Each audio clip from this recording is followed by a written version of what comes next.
Today we are going back in time to the year 1862. This is the most fantastic game played in the 1800s. It was played by Anderssen. It's Anderssen versus Rosanes. It was played in Breslau. I believe that's modern day Poland, if memory serves me right. And Anderssen in this game was Tal before Tal. I mean, we're really going back in time. This is before the iPhone came out. This is before the Starlink Mini dropped. I mean, we're really delving deep into history. I'm going to show you this game. We're going to talk about it. And then I'm going to throw in a positional puzzle at the end of the video. If you struggle for positional chess, then stick around. If you don't, you're the best at chess. All right, so we're going to get into it. We got e4, e5. This was the 1800s, so the meta was the King's Gambit. We got a King's Gambit accepted, knight f3. I do love this line from White's perspective. It's always weird seeing the King's Gambit from Black's perspective. I'm like, ooh, this is ugly. But we get the main line, h4, g4. If you want to disrespect your opponents, go for the Algier Gambit. If you don't want to disrespect your opponents, then go knight e5 for the main line. Now, up until this game, I was only familiar with one line for White. If I were to play knight e5, I don't because I like disrespecting people. But if I were to play knight e5, I would go for the knight takes g4 line, which then goes knight takes e4, pawn to d4. You give up a rook as White. It's so weird seeing it from Black's perspective. Can you find the follow-up in this position? It is queen to e2 check. Don't listen to the bar. It's queen e2. Point is, if bishop e7, there's knight f6, king f8, bishop h6, a cool little mate. And the alternative is they block with the queen. You still give the check, right? They are pinned. They have to go king d8, find the move here. Fun King's Gambit theory. Bishop takes c7, king takes, knight d5. You pick the queen back up, and it actually scores well for Black in the Masters database, but it is a +1 position.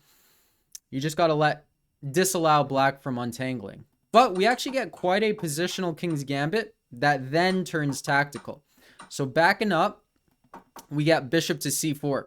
The other recommended move is pawn to d4, trying to win the f4 pawn, but bishop to c4 is still a book move. We now get d5, and this might remind you guys of a fried liver. I noticed that I reference a lot of positions in my head and I don't put it on the board. So maybe we're going to put it on the board. What this reminds me of, it's like a King's Gambit / fried liver. When they go knight c6, you get the Italian, knight f6, knight g5. Good players go d5, unless they play the Traxler, I think it's called. Takes, knight a5, check, c6, pawn takes. And it is quite a weird position that is quite good for Black. Back in the day, you'd get bishop e2. Nowadays, computers like bishop to d3 to stop pawn d5. But there's some cool Fischer variation with knight h3 where you double the pawns and castle kingside. It's a fascinating position. But backing up to the game, did I lose you? Should I not revert to positions like that? We get pawn takes, bishop to d6 attacking the knight, pawn to d4 stabilizing the center, knight h5 going for knight g3. Black is happy that he's guarding the g4 pawn, check, c6, takes. So this is the position I was referencing in my head. You see the similarities. It's literally like a King's Gambit / fried liver or whatever you call that line. Okay, knight takes. Why is Black better? Doesn't it look like Black is losing? Well, look at this. I cannot believe people in the 1800s played like this. To understand the abstract complications of piece activity versus piece value, in the 1800s, respect. This is why I love looking at these games.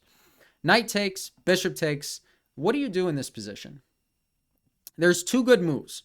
When I was reviewing the game, I was like, oh, he wants to go bishop to d7. After bishop takes, you get knight g3, rook h2, and queen takes a8.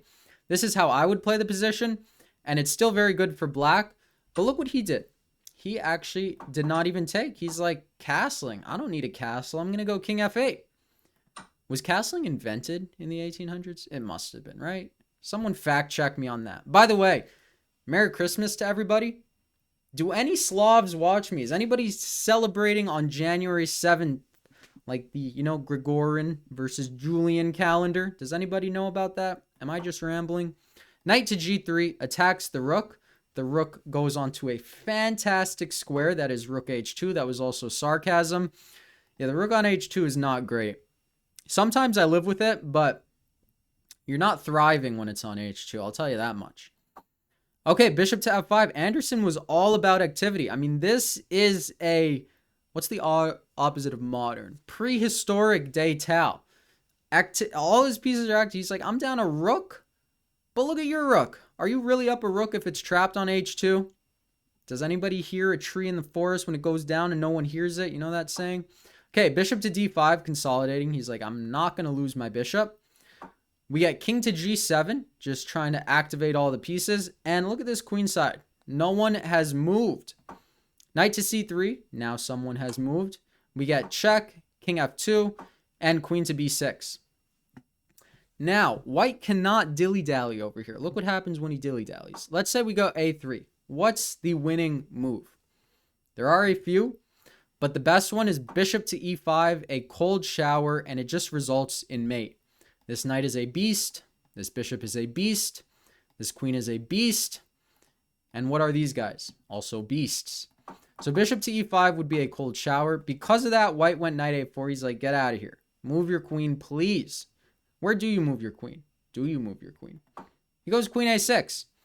And again, there are many threats. If white just wastes a move, this will result in mate. Queen e2. Rook takes. King has to go here. And you get a nice little mating box over here on f1. So threats are in the midst for white. So what does he do? He goes knight to c3. He's like, I see your plan. I'm blocking e2. And now we get bishop to e5. Kind of for the same reason as before, right? If pawn takes, queen b6 just ends the day. It is just checkmate. There is nowhere the king can move. He can block checks, lose material, and then get checkmated, delaying the inevitable. So we got bishop to e5 and pawn to a4. Now, find the mate. It's a mate in 4. Queen to f1. Boom. Point is, you give up the queen, but then bishop takes d4 is just checkmate. He does play it out. Back in the day, they used to play out the beauty instead of resigning. That's what we like. You got to make sure your opponent sees it, right? So we get bishop to e3. What do you take with? If you take with the bishop, they actually just escape on e1 and they're better. So don't do that.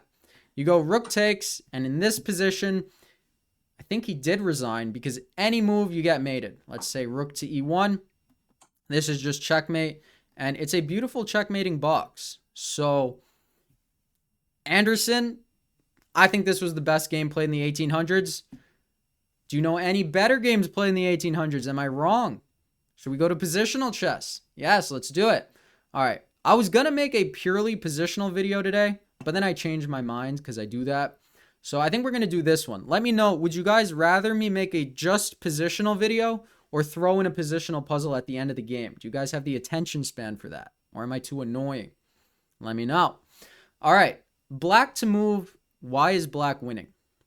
What is this pawn structure? Might have stemmed from a King's Indian attack.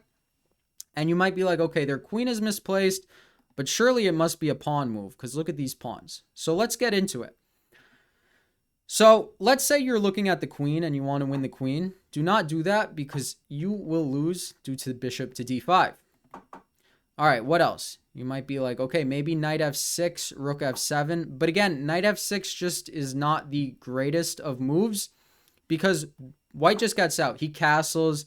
He can be threatening stuff like knight takes b5, pawn takes, rook b1. Those King's Indian sacrifices where black's pieces are not mobilized on the queen side, so white can create a passer. All right, let's look at pawn play now. Which pawn do you push? Tempting might be the move h5, but tempting is not always the best move. Here you'll be dealt a check, and white kind of just jumps into the holes that black then created. Black still has a pull in the position, but less of a pull. Now let's look at g4. Why is g4 incorrect? g4 is not a great move because it does open up the rook, and it also does give white this hole on e4. And I do agree. I think white is better here because black simply has no more pawn play. And when you have no more pawn play, you can't change the dynamic of the position in your favor. All right, who's next? The f-pawn is next. The f-pawn is also incorrect for the same reason as the g-pawn. It gives white a hole to jump into. So, surely, we are left with the e-pawn. Now, you might be deterred from playing the e-pawn because it looks like you just lose a piece, but you're not forced to capture back. You only lose a pawn if you capture back. What happens if you push? If you push, you're goated. Because now either you're going to blow open the f-file or they're going to lock it down, and you're going to lock it down further. This is a purely abstract positional sacrifice. You gave up a pawn, but as you could see, white has no more pawn breaks, and black has multiple pawn breaks. He has h5, f3, and d3 in the midst. Before playing all these moves, you would like to improve your position with like rook f7. I would build up on the c pawn, try to win the c pawn, and then the b pawn, and then you can even roll forward on the queen side.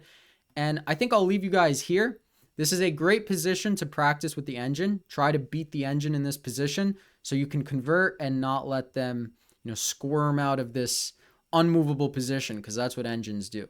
Engines put you in the position where you cannot make a move. Like, I know on chess.com when I'm facing a cheater, because I just can't move, and I'm like, wow, I really don't know how to play chess. And then you go on tilt and you lose like 10 more, and you only get refunded for that one game. So that's unfortunate, but it's fair. So thank you guys as always for watching. Shout out Anderssen. Look at his games. I could speak. Merry Christmas to all. Have a great day. See you tomorrow. Peace.